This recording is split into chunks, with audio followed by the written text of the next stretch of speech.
Good afternoon. I am Jennifer Homans.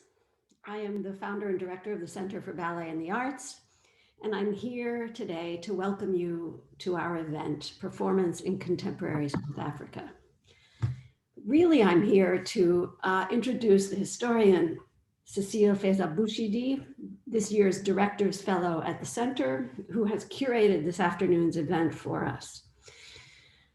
The center, just for those of you who don't know, really exists to bring together scholars and artists who are working on dance.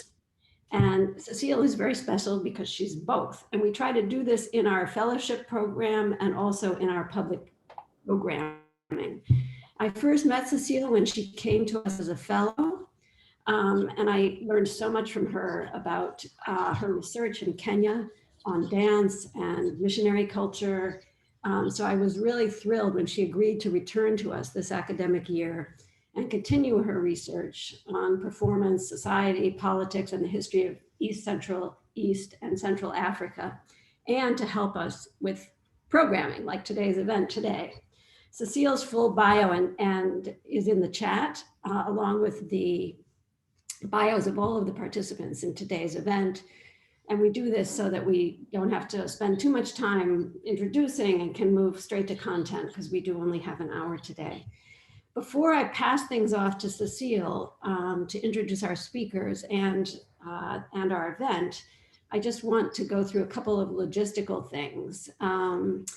We'll have time for questions at the end of the presentation, so please just add your questions to the chat as we go along, throughout the event, or you can raise your hand when it's over, and we will call on you as we go.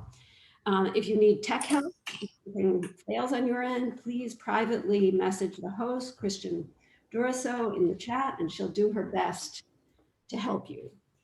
And finally, because this is the Zoom world, we will end on time at 2:15, and we will, I'm sure, not be able to get to all of the questions, so I apologize in advance.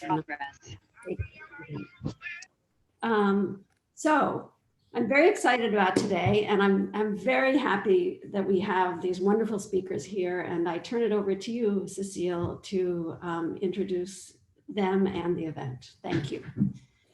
Thank you very much, Jennifer, for this very generous introduction. I'm pleased to welcome you today and to introduce you to our speakers, Mrs. Mamela Nyamza, Professor Catherine Cole, and Dr. Mlondi Zondi. And today we are going to talk about Professor Cole's book, Performance and the Afterlives of Injustice, Dance and Life Art in Contemporary South Africa and Beyond.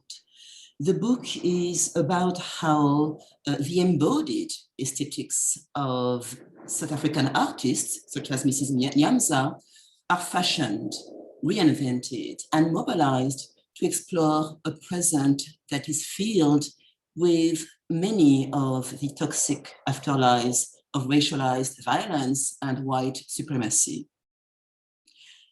In this book, artists such as Mrs. Nyamza theorize their own visions of the current state of protracted transition that has shaped South African society and politics since the beginning of the end of apartheid, and that was in 1990.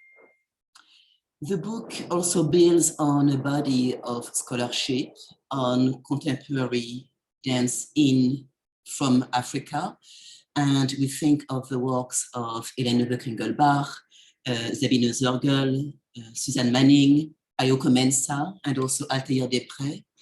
And over the last 2 decades, this field has gained tremendous scholarly, but also institutional, commercial, economic, and political interest, especially in Europe. This is also a book that builds on the groundbreaking and ever futurist edited volume of Professor Thomas Defrance and Professor Anita Gonzalez. I'm thinking of the book Black Performance Theory, published in 2014. And this is a book that really paved the way for thinking about the Black dancing body as a site of memory, as being fluid, as refusing categorization, and also as talking about how Black dancing bodies speak about the urgency of the now, about what it means to cross to a new place together or alone, to imagine new kinds of presents and new kind of futures. And this is definitely what Cole's books does, and what the artists that she examines do as well through their works.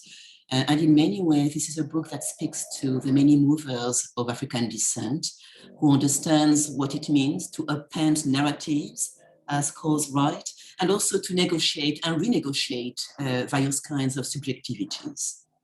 I hope that you have a great afternoon, and I'm passing on the speaker to Professor Zandi. Thank you. Thank you so much. It's such an honor to be in conversation with you all, as well as everyone attending this panel today. And I will begin with a quote from Professor Cole's book.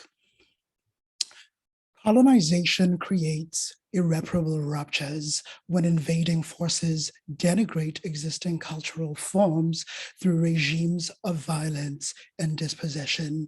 Navigating colonialism's wake is fraught, the route unclear, and that's the end of the quote. What does it mean to live, strive, create, struggle, experiment, and destroy in the wake of colonial violence and dispossession that Catherine Cole witnesses in her book, Performance and the Afterlives of Injustice? How does the artist find their bearing in this fraught terrain? And to what extent does the artist's creative endeavors acknowledge, reveal, sediment, obscure, critique, and or collude with multiple despotisms of the past that is not past? Performance in the Afterlives of Injustice engages the theatrical and live performance contributions of South African artists Mamela Nyamza, Jay Patha, Selo Pesa, Ethel Fugard, Gregory Maqoma, Brett Bailey, Robin Orlin, William Kentridge, and Congolese choreographer Faustin Lenyukula. Cole assembles the work of artists that she considers to offer what she calls new modes of performance making, whose primary defining characteristic is, quote, the upending of narrative and genre expectations and the refusal of audience appetites for coherence, end quote. Cole frames the problem with a meditation on time, duration, and movement or stasis as modalities for observing apartheid's endurances, repetitions, and breaks. For Cole, quote, unresolved pasts tend to return, end quote. And she demonstrates how, quote, performers disrupt linear framings of time. This rethinking of temporality is consistent with what has become a general consensus in South African performance study, that is, to remain cautious, even suspicious, of linear framings of the movement from colonialism to apartheid to post-apartheid. Bringing together history, theory, and criticism, Cole's analysis of these performances foregrounds those artistic practices that take the body as a primary site for analyzing the post-apartheid condition. This focus on dance and movement-based performance is particularly welcome, especially since South African anti-apartheid resistance in the theater is often storied, at least in monograph form, through scripted theater. Cole understands artists such as Mamela Nyamza as, quote, helping audiences understand what stalled progress looks and feels like, how it is kinesthetically experienced, how the body itself has capacity and agency despite the lack of movement one experiences in a suspended state, end quote. So there are these and so many other provocations that are important, and the book definitely is a very important contribution to the study of South African and African performance writ large. And without further ado, I think it is time to take a look at some of Mamela's work. And Mamela, you can take it away and introduce some of the work that we'll be discussing today. Okay. Hello, everyone, and thank you for inviting me to this important webinar, and hello to everyone who's there with all of you. I'm humbled and tired. I'll be presenting Hashed. Just a brief about Hashed. Hashed is an autobiographic expression of personal and challenging identity matters of culture, traditions, sexual and gender. The love and hate of ballet is also reflected through the choice of music and choreographic vocabulary, as both classical ballet lines and African dance movement are used to tell the story. This love and hate is vividly expressed in the following piece. Yeah, so this one is Hashed, but in the following piece, The Meal, it shows my own definition, the construction of the dance. And The Meal, which is going to be the next after this one, it challenges the conventional language of ballet, pushing both the line and body politics to accept deconstruction of the dance and not its destruction. The Meal is inspired by the experience as a ballet student at the then University of Pretoria, in Tshwane University of Pretoria, and relationships between generations of women. The piece celebrates the creativity capacity that we have, aiming to always subvert and transforming the instruments of oppression and denigration into expressions of innovation and vision. And then last one that I will show is Black Privilege. I am showing Black Privilege because this is where I am today, which is my last work. Black Privilege is the work that interrogates the concept privilege in a society in which people are judged and rejected. The themes, hypocrisy and justice, are also explored in this work. The work has been inspired by all the unsung heroines, women artists who had been and still are isolated and refrained from contributing to the development of their immediate societies or art world. So these are the three works that I'll be showing today. I have chosen the first two because they are ballet related work and I can talk about them because it would be great to start with the works with where I started from and where I am today. Thank you. You can show the works now.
E baba.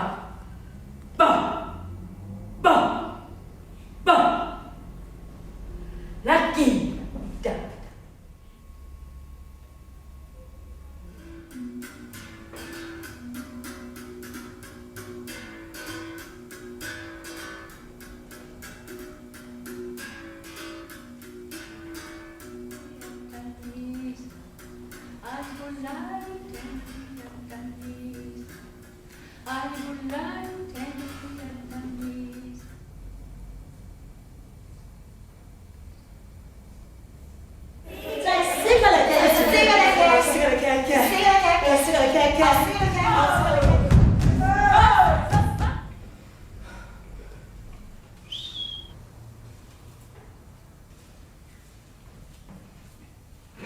The feathers of the duck went sigh.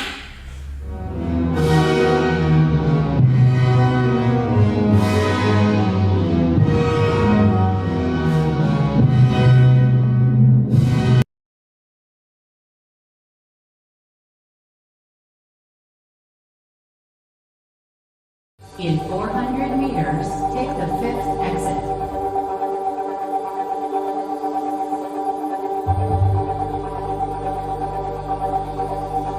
In 800 meters, keep left. New report received in your vicinity. Speed trap reported ahead. In 200 meters, exit right.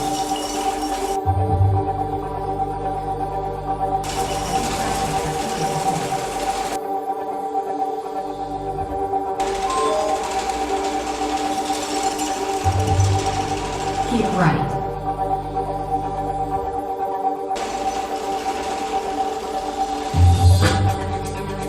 At the roundabout, take the 2nd exit.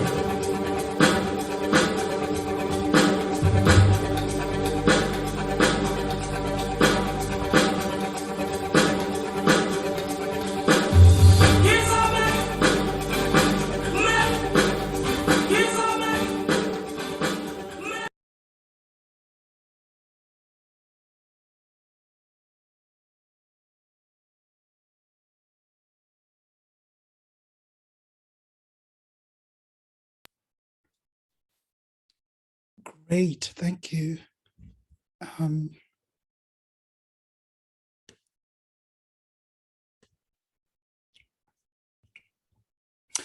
you hear me? Okay, great. So I'm so excited about this this conversation, and thank you, Mamela, for showing some of those works.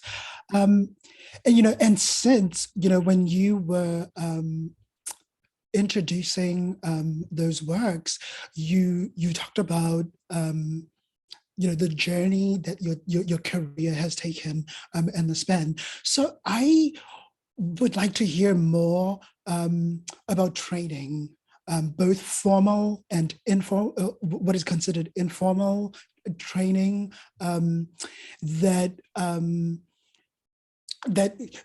so you're training in dance and maybe other forms, and how it has shaped your career and the way that your works have moved. And I know that you've performed in classical ballets, in musical theater, and now your work looks very different from your earlier work, but also in terms of like the subject matter or the topics that have helped shaped all these different transformations in your work. And that question also, also applies for Catherine, right? With also your training in performance studies, and how when thinking with Mamela's work, how much of that sort of training do you adopt, and how much of it have you had to sort of not throw away, but perhaps distance yourself from? So in other words, how does Mamela's work also train how we see or see differently?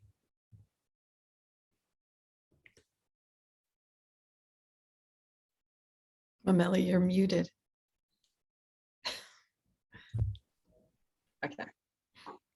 Okay, my training, of course, I trained in ballet, the Royal Academy of Dance at the Zama Dance School. And then I went to the Tshwane University of Technology where I got my formal training in ballet as well, continued with it, I graduated there.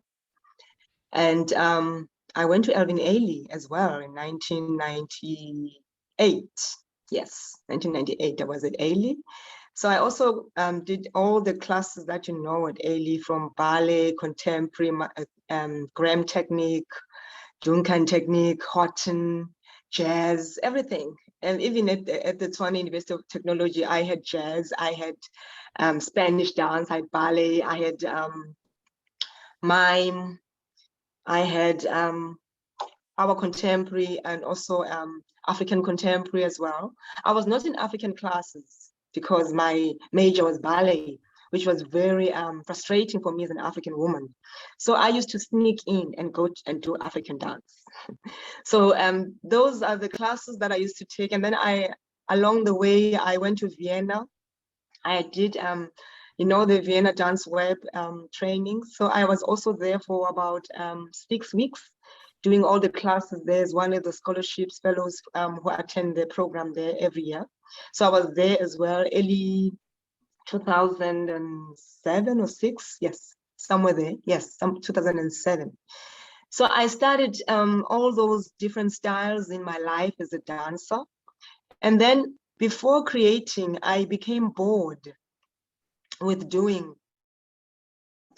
as a performer, as an artist. I just felt like I was not communicating to myself. I was communicating for others. And I was lost in translation on how do I talk about my stories without including me as Mamela, which is why the work Hatched was formed, was created.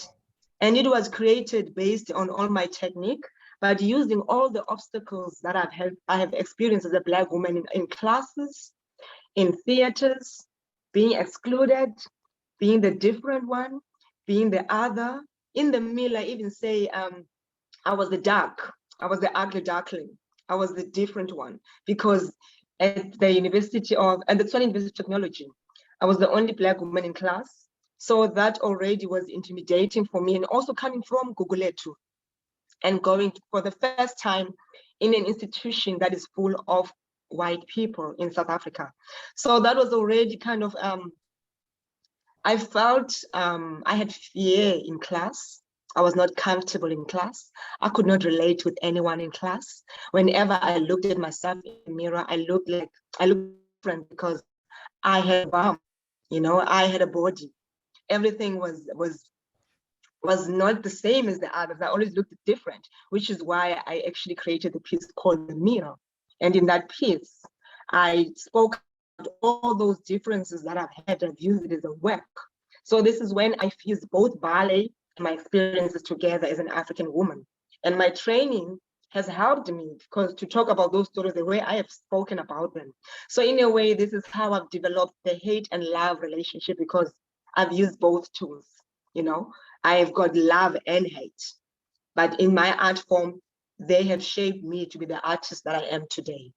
All those differences, it comes in all of my works, especially in Hatched and in The Mirror, in terms of how the ballet training kind of made me feel excluded. I didn't have the hair. In The Mill, you see a white woman putting hair on me. I didn't have, my skin was already not the right skin, especially in the 80s and 90s as a Black girl. No, I could not relate to anyone, even at Technikon, when I had to do my research. I had to research about people that I knew nothing about. So all of that was kind of like an obstacle for me, and something that was hard for me to understand, to a point where I wanted to leave the institution. So I was frustrated, I was not happy, because I was too much the other. Everything was different. Never mind the language, because they spoke Afrikaans then. So in Pretoria, I was majoring in Afrikaans. It was the language, it was the body, it was the culture, it was the tradition, it was the gender, it was everything. So all of those tools, I've used them to express them in my work.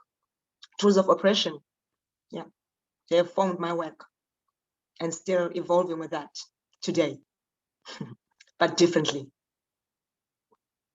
I hope I have answered you well. Is there anything else that I've missed? Oh, yes, Or that do I was great. And I guess maybe it would be great to hear from Catherine, just you know, a brief, some brief comments on the question of training, but also not just your own training, but also how you think Mamela's work actually trains you know, the audience to see differently. Yeah, so I just also want to express my profound gratitude for this event and this opportunity to be on this Zoom meeting with so many fabulous people, and especially to Cecile for organizing this, and Mlandi and Mamela. So my training, like Mlandi, I was trained at Northwestern University in performance studies and theater. That's where I got my PhD in the mid 90s. And, but before that, I was working more as an artist. And I feel that in some ways, this book is the bringing together of those different sides of me. Training gives you the technique, but it can also it can imprison you.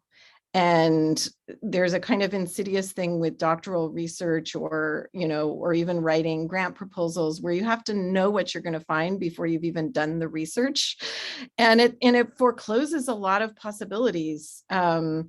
And people feel intensely the pressure of that. And I did come to see over time how more and more scholars were just sounding the same and making the same arguments. And I felt really stifled by that. This is my third book that I've written, my third monograph. And frankly, especially because I'm serving as a dean, no one expected me to write it, and I didn't have the pressure that I had with previous books. So for me, I had to go to a different place of why write this book. And that was where the artist in me came together with the scholar in me. And it was very organic. I just saw a lot of South African performance work, and gradually, it did, as you said, Mlandi, works like Mamela's trained me. By defying expectations, by pushing at the boundaries of form. And I came to understand my role as being one of witness, to give words to what I was experiencing. And in order to do that, I actually had to set aside my training. I had to set aside my technique. I mean, it's still there. And ultimately, for the book to cohere, all of that training was important. But I think I really just had to stop and listen very deeply to the artists. And this is embodied based work that has often very few words, but my medium is only words. So what are the words that I can present that are in dialogue and in witness with the art that I'm seeing? And only kind of living in the not knowing what the argument is for a very long time did it cohere. No, thank you so much. And I mean, I think that's also a very important point, because I think it does this important work of doing away with this hierarchy, where sometimes it is assumed that the scholar has all this great knowledge and that they can reveal certain things about the performance, and that they have like all this power to reveal all these mysteries about the performance. But what we're getting from you is that performance actually teaches us a lot about how to actually think about performance on top of all the other work that performance does. And since you brought up coherence, I think my following question is about about meaning making and about that question of coherence. In the book, you talk about how you're not in a hurry to say what the work means, right? And so for Mamela, as someone who's had the privilege of seeing all your work, one of my favorite moments is after the show. When you get a drink with friends and you get to discuss the work. And I remember, so many times people say a lot of things, but a lot of the time, some people say, I don't know what it means. What does it mean? Why does she do work that is not immediately legible? So the question is about that decision to have that, that relationship with meaning making and being legible and coherent.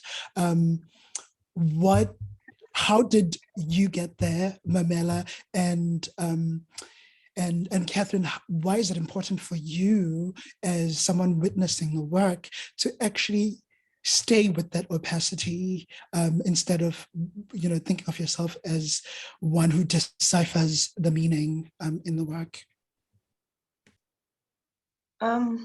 Okay, Lundi. When I create work, when I'm creating it, I create it in South Africa, within the South African context and content.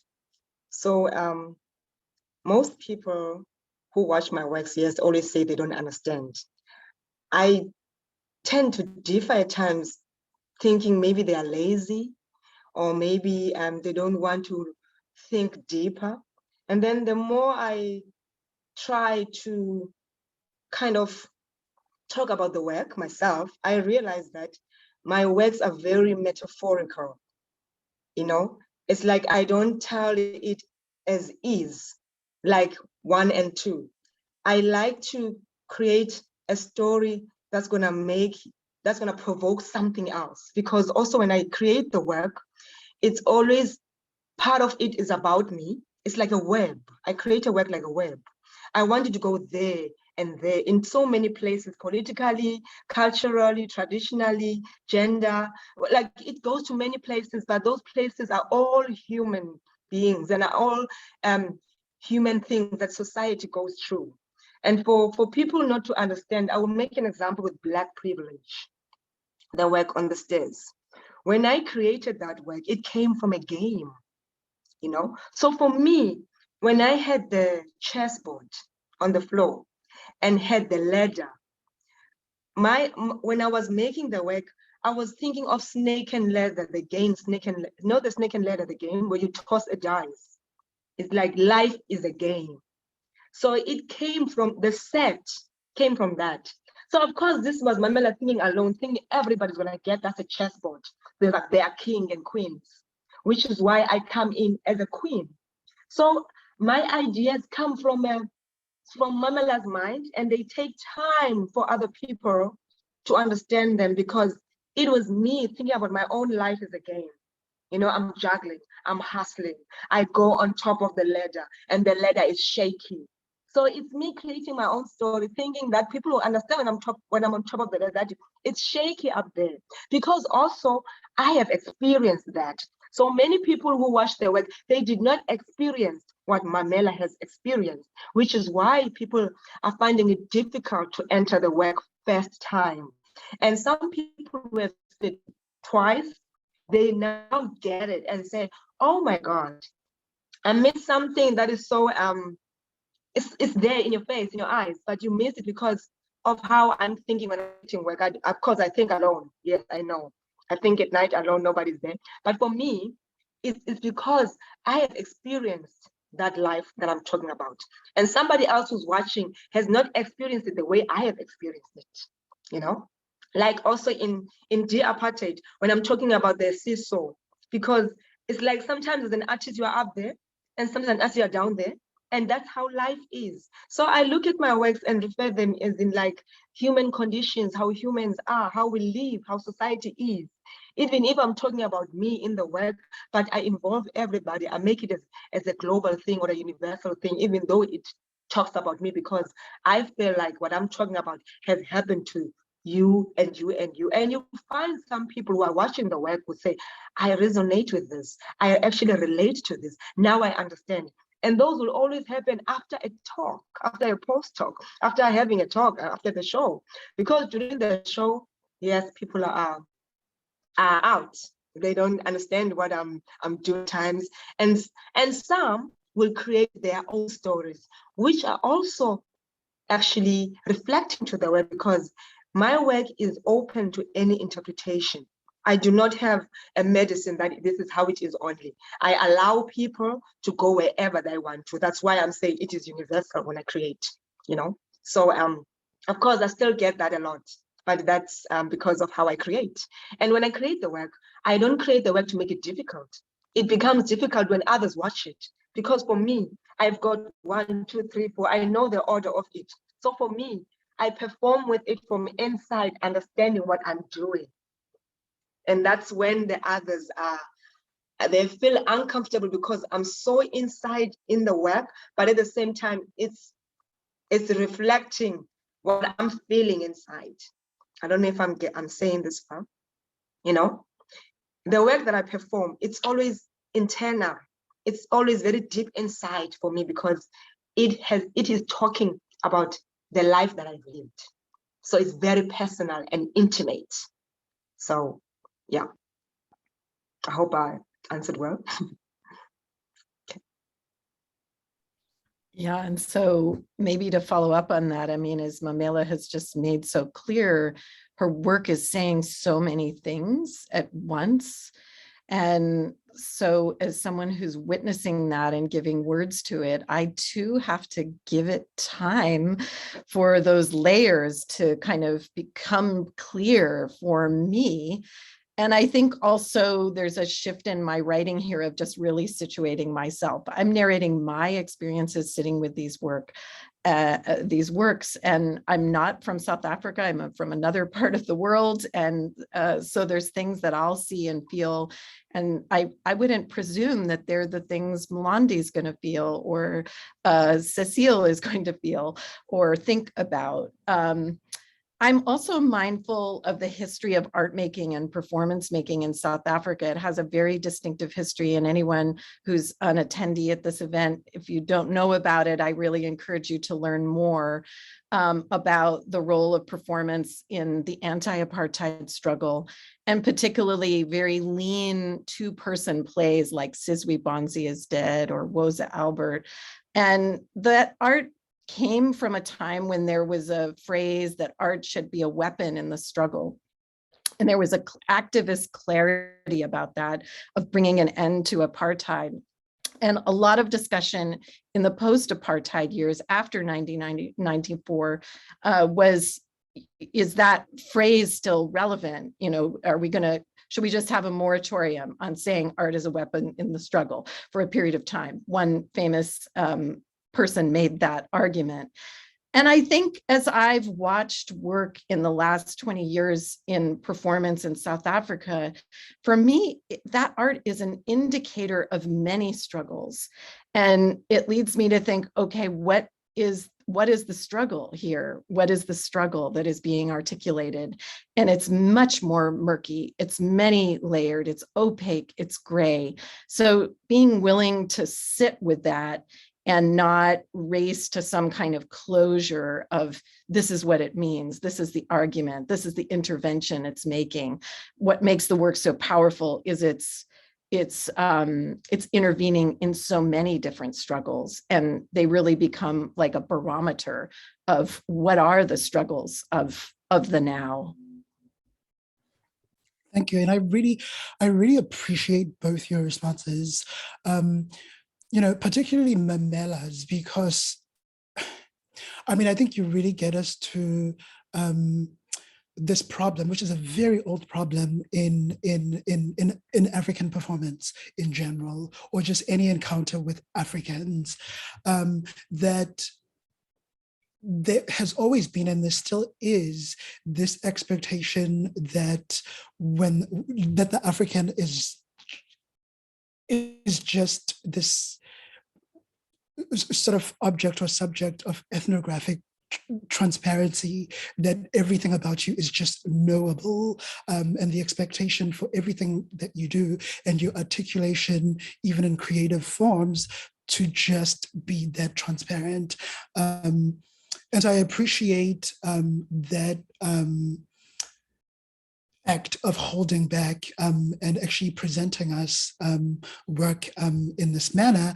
And then, sometimes in scholarship, there's also an overemphasis on the artist's biography, which is not a problem, but I think that the exclusive attention to biography sometimes gets away from some of the other the rich conceptual things that are always happening in the work. And I think it was a joy to read Catherine's chapter because of how it sort of juggles all of these things together. And you can see the entanglement of biography with sort of these artistic decisions. So that was great. And with that, I want to pivot to this question of movement itself, which, in the book, Catherine, you talk about stasis and the importance of sitting with stasis a lot. And then for Mamela, I think what can be gleaned with sort of the trajectory of your work, right, is that you've done,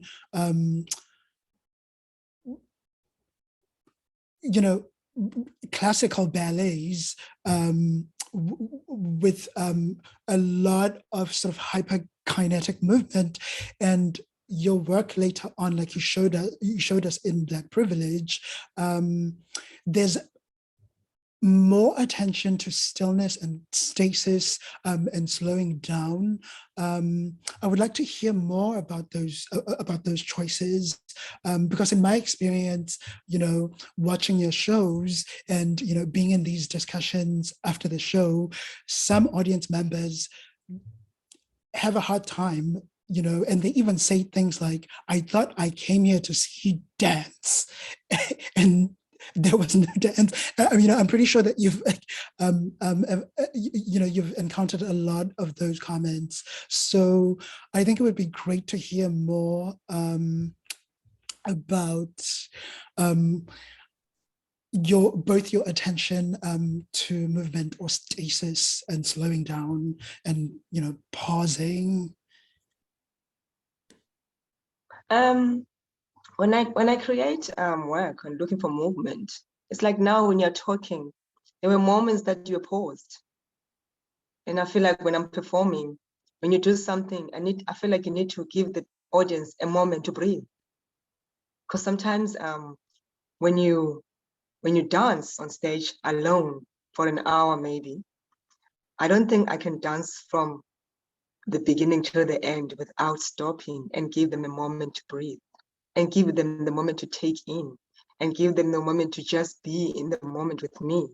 So I create, again, when I'm doing movement, I take it as if it's alive, like talking right now.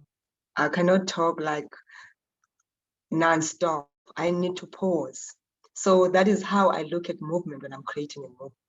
In terms of, like for instance, in Black Privilege, I wanted to be a diva, a queen, a Black queen. And I was playing with being exotic, because in Europe, they think we are exotic.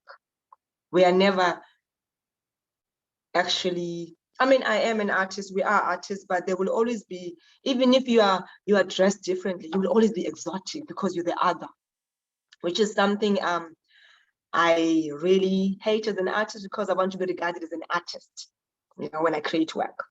To always, either you are wearing fully clothed or just how I am in Black privilege, I will always be exotic.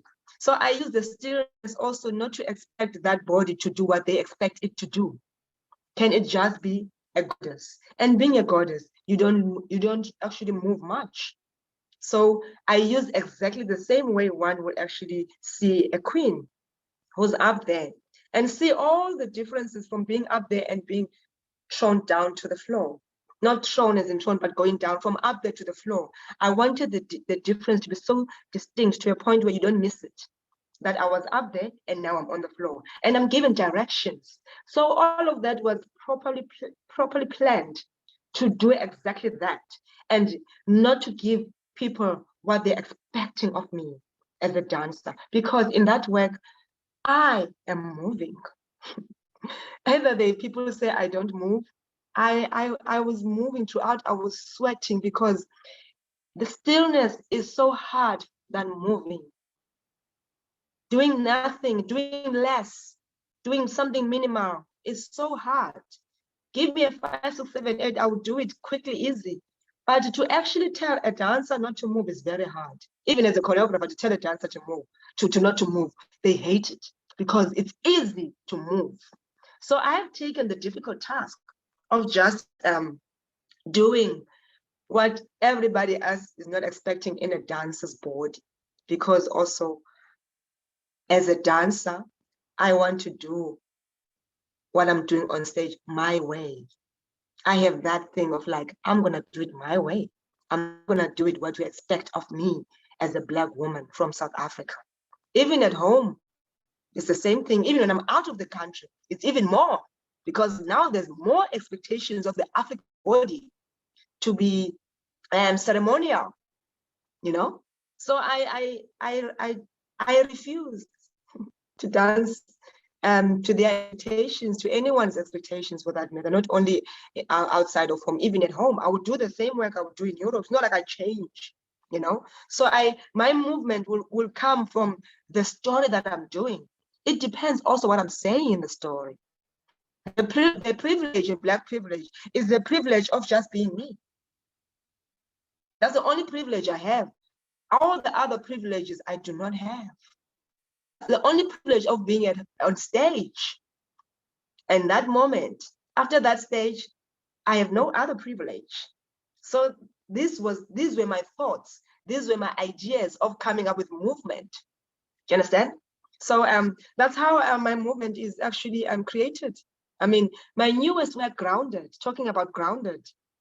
I am grounded, like grounded, you know? So it's like, it is after Black privilege, but in that work, I am actually moving. So it depends what I'm doing. It's not deliberate. People will think you're trying to spite them, but it depends on the theme I'm talking about. I will not just dance, give a dance, 5, 6, 7, 8 dance steps just because I want to entertain you or want to show you I can do that. I know I can do that. And for me as a dancer, I got bored throughout the years because we are all doing that. I don't want to do that. It's my choice. So I have a choice of not wanting to do that as well, because I want to do something else. So a movement I'm doing in the new work is totally different than the dance. Again, they're gonna say I'm not dancing because I'm not doing their dance. I am doing my dance. Yeah. And just building off what Mamela has just said, as I write, what I'm searching for is how is this performance moving me? I mean, usually I'm literally sitting in a chair, but it's something is moving within me in a dialogue, in a conversation. Something I'm witnessing is stirring something within me. and it's finding words for how whether there's stillness or movement on the stage, how is it moving me? When am I feeling uncomfortable? And so it's really giving words to that. And just to connect also to your previous question about training, what I didn't mention is that I'm not trained as a dance scholar.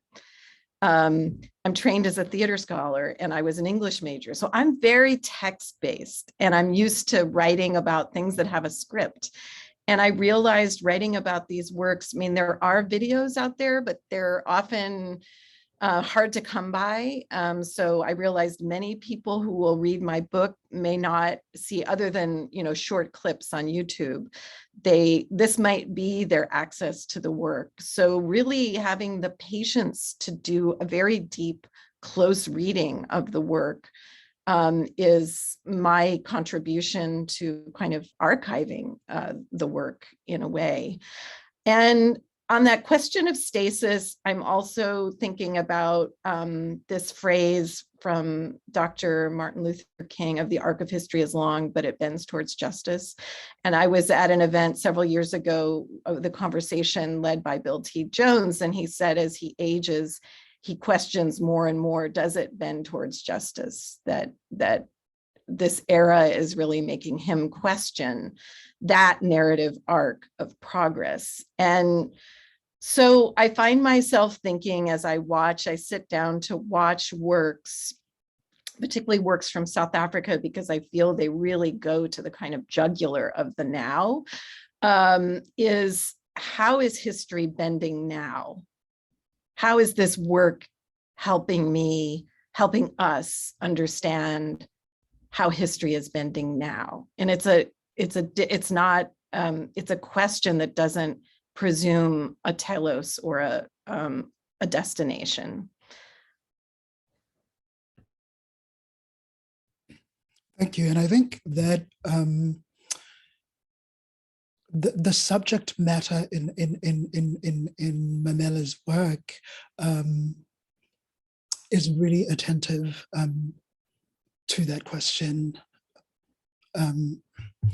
And so, I mean, I have a final question before we take questions from the audience joining us today.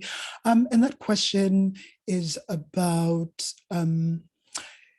collaboration. So it's a two-part question. It's about what collaboration has offered for you. You know, Mamela, you've done a lot of solo performance, but you've also done collaborations with other artists like Nelson Wetaba, Kirsten Dawo, Selo Pesa, Fanny Swayisa, and Mojisola Adebayo. And I'm curious about some of the lessons about collaboration but also how, since now you have this body of work, are there any plans to collaborate with other artists? For example, to teach other artists to perform this work, especially since you travel a lot and you have to be in all these different places performing around the world. Is that an interest of you, or are you more interested in letting us appreciate the works for what they are? Yeah, that's the question.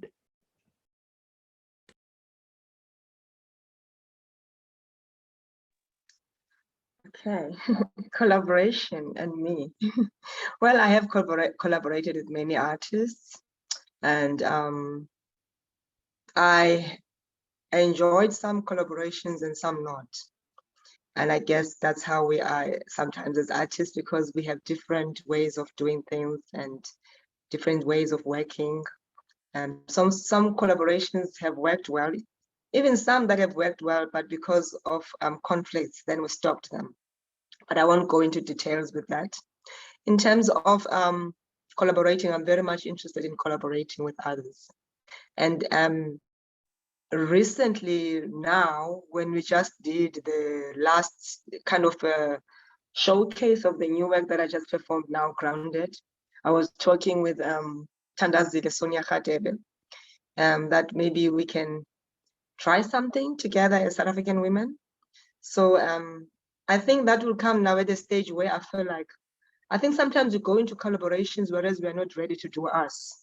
I feel like I'm done with Mamela, and I feel like I'm ready to share, and I've matured enough to go into collaborations with others. So that's what I want to do now, because also I think I'm tired of me. You know, I'm tired of creating me. I think sometimes I've created because it is my bread and butter, you know? So, I mean, even in the meal, when I call the piece the meal, it means it's my food. My work is my bread and butter, is my food on the table. So at times it was also trying to be the author of my works and own them. And then when I've got quite a lot now that I'm ready to collaborate with others. And also I want to recreate my works for young artists, you know, for the younger generation. But it's hard because I wrote to one of the institutions in South Africa to create Hashed as a full-on ballet for Black women who are doing ballet. They have not answered me. So sometimes people might think we don't do things, but these are the things that the outside world don't. They will ask me, why, you know, if you want to create it, I've approached. But then again, I'm still there's still a wall. There's still this bridge that I still need to cross. We still need to open those gates in the mainstream theaters. So these are the fights that people don't know that we fight. We fight about, this can happen to me. I fight about it. It can be in the work. That's how I create. You know, it can be in the work that I wanted to create this ballet for this. Do you understand? So that's how my work developed, because sometimes I will say, okay, you don't want me to do this. Let me make this a work, because that's how I expose anything that is an ill at home. I expose it in my work, especially when it comes to art related stuff. I create a work about it, you know? So yes, I want to recreate Hash for like 9 female African dancers anywhere around the world. And I've even spoke to some people, but then of course, it's funding, and the work is there. I keep on writing it because for 9 people, because I want to redo it for younger generation. And the work is universal. It can be a mix of color of artists, because it's not only about Mamela, me. It's about also any color woman, Black, white, colored, whatever. So it's like the work is universal.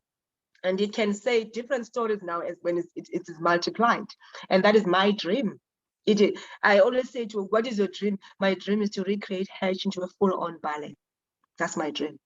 You know, so I want to create a full-on ballet with ballet dancers, ballet trained dancers who can be on point and do what I'm doing. Of course, the work is, I'm bare-chested, and I always think sometimes now, I'm like, maybe people don't want to employ or don't want to work with me because I do this work. They think it's crazy for ballet, or maybe it's not. They are not ready in South Africa for this kind of work. So that's the problem I'm having. I do want to collaborate, and I'm collaborating right now in Paris. You know, so I'm in a collaborative team with the other creatives. So I'm matured enough now to do that. Yeah. Thank you so much for that. And I think it really helps us think very seriously and expansively about sort of the lack of institutional support in South Africa, but also within the African continent, and how that then creates all these other networks that are these other global networks that have to do with funding, but also they also create their own complexities that are sort of related to global art markets and problems of neocolonialism and neo-imperialism. But those are very big topics that I think you actually, tackle in your work very bravely.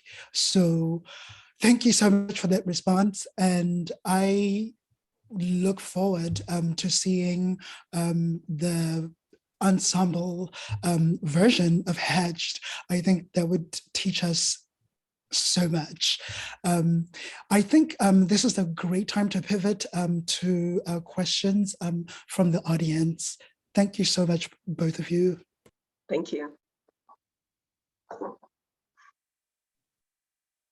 All right, so my name is Andrea Salvatore, and I'm here to read some questions for you. And if you have a question and you don't want to put it in the chat, you can also use the raise hand feature and we will get to you. The first question is from Camilo, and Camilo asks, regarding the transition from being a dance artist that performs other works versus becoming a performing artist that creates and showcases their own work, do you feel that this transition was inevitable, especially when it comes to constantly feeling excluded in mainly white spaces? Is it a form of claiming or occupying the space as a Black woman in the South African arts industry?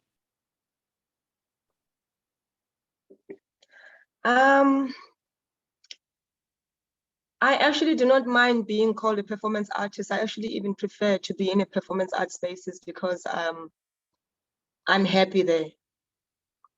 I don't even feel excluded because, you know, I feel like sometimes we don't have a language to call what we do in Africa because we box everything, you know? So boxing, ballet and dance and performance and visual and what, I think my work is in between everything.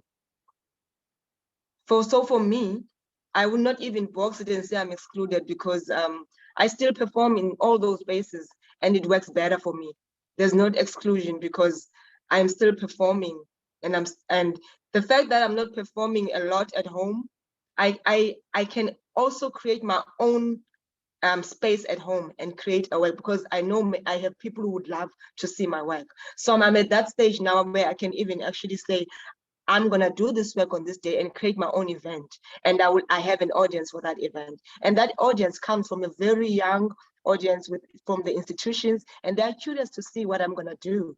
So it's just a matter of just after COVID now. Otherwise, if it was not for COVID, I would have performed the new work already, you know? So I don't feel excluded. I just feel like people do not have a name for what we do in Africa. They just want to box us like everywhere else. And for me, I feel like as a performer, I fit in those boxes, all of them. There's just not the name of what we do. We perform live, you know. There's a bit of movement, there's a bit of visuality, there's a bit of performance art, there's a bit of everything in one work. It's not just visual only.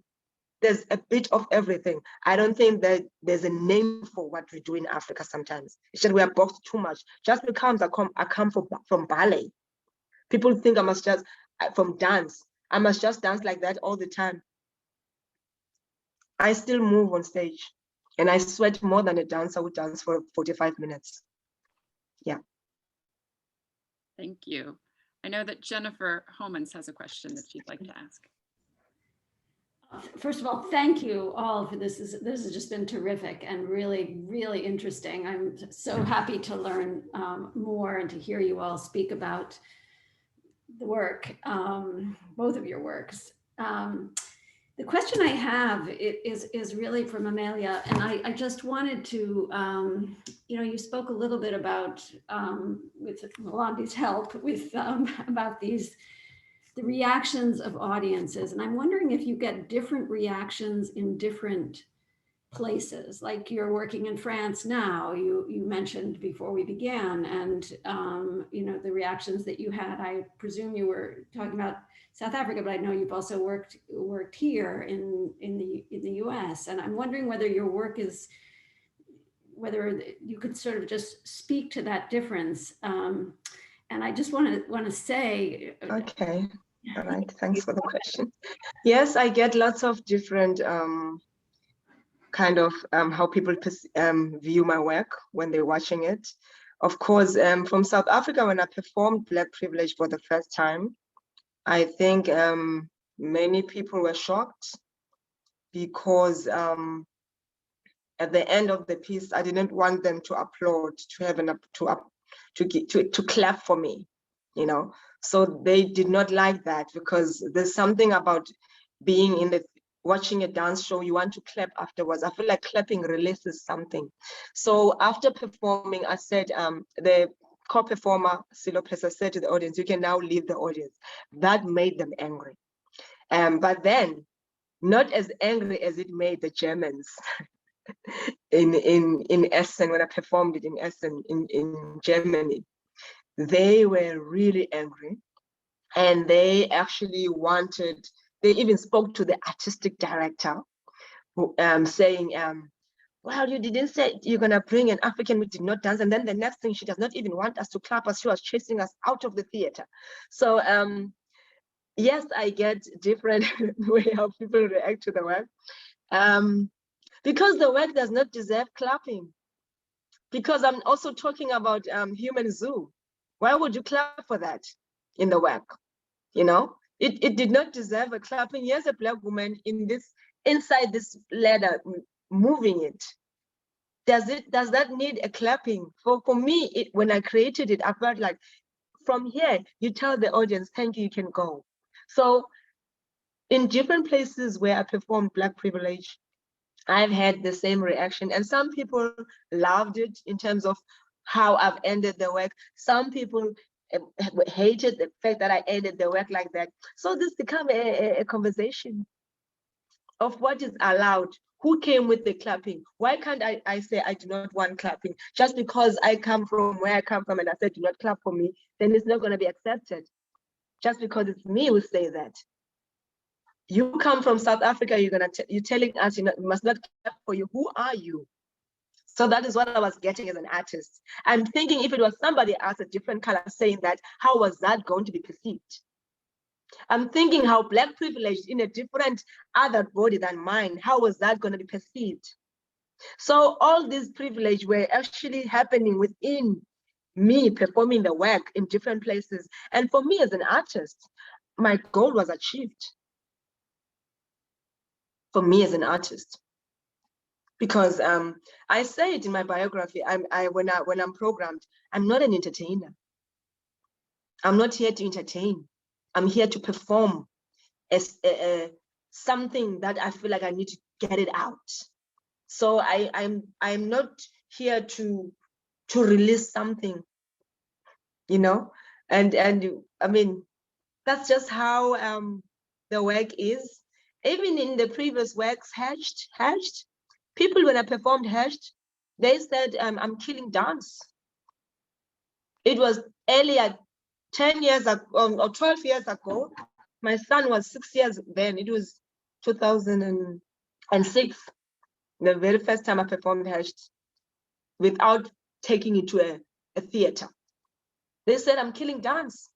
And Hatched is the most traveled work. It was my landmark work, you know? So how I started that work how many years ago? 12, 16 or something, 12 years ago. They did not like it. But then as time goes, now they actually want Hatched they wanted Hatched everywhere. So when I'm performing this work, it's like sometimes the work is not understood the first time, but later on the work is understood. So I got to a point where I'm like, I will do what I want. If it's not understood, now it's going to be understood then after 8 years. You know? So that's just how it is. I mean, sometimes being a Black body from Africa performing the works that I do, it's tough because you have a lot to answer, to respond to people. You have a lot to explain, and explaining the work is not nice sometimes as an artist. You just want to perform the work, and yeah, people are curious to hear, but the questions they ask you, sometimes you feel like, yeah, this is a privilege that others have and you don't have. It comes also in the questions, and the work becomes that's the privilege you have, you know.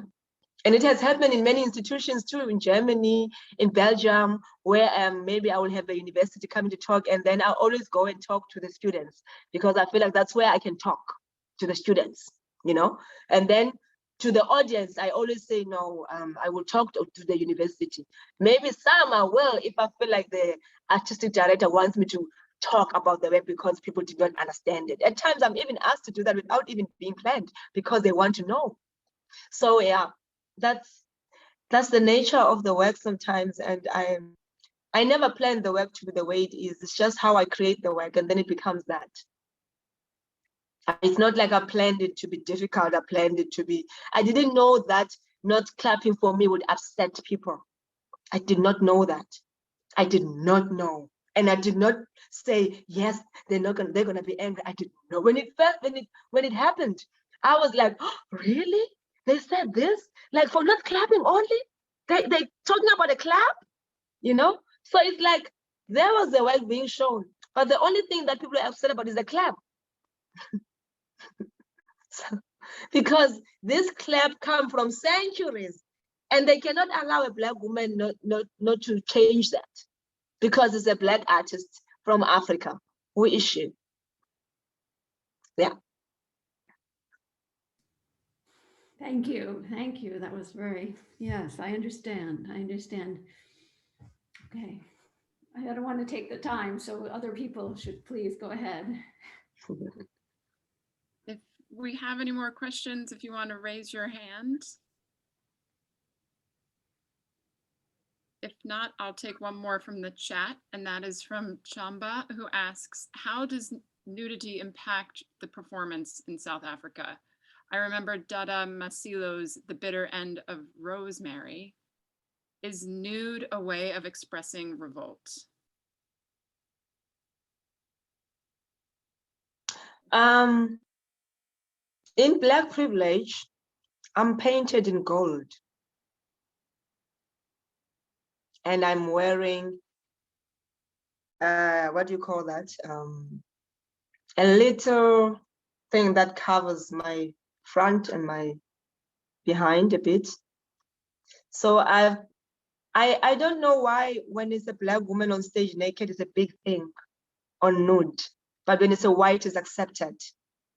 So this for me is like, if it's a white person doing that, being on stage naked is accepted. But when it's a Black woman, it's a big question, because everything about us is being exoticized, is being taken to sexuality. It will never be looked at as an artwork. So for me, being on stage doing that work, I'm a Xhosa woman. In my culture, that's how we are. We dance like that. We do ceremonies like that. We do traditional dances like that. We celebrate ceremonials at homes when you do ceremonies like that. That is our culture. We do those, we dress like that when we have different traditional ceremonies or rituals. So that's a question that I feel like, well, you don't know my culture. You don't know where I come from. I come from the Xhosa culture. We are like that as well.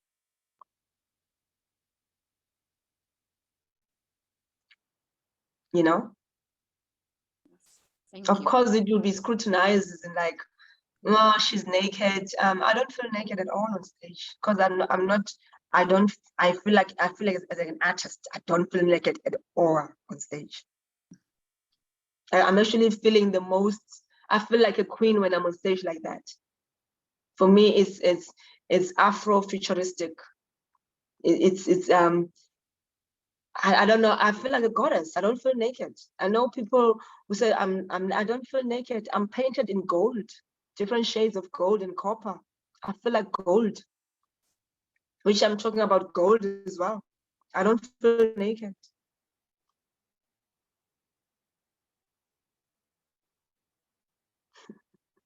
Thank you.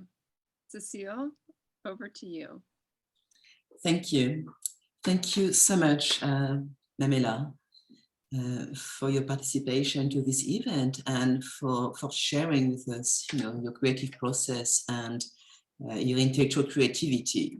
And I also wanted to thank Mlondi and Catherine, and thank you to the CBA team, Jennifer, Andrea, Courtney, and Christian. And thank you to you, the audience, for joining CBA today. So you'll find Catherine's book in the program notes and in the chat, I think. the University of Michigan Press. And I just want to thank you all again, for joining us this afternoon. And I wish you all a great afternoon. Thank you so much. Thank you. Thank you so much for having me. Thank you. Ivy, thank you so Yeah, and Mr. Selm, Londi, all of you. Thank you so much. Thank you all for being here. It's really- Thank you. Thank you.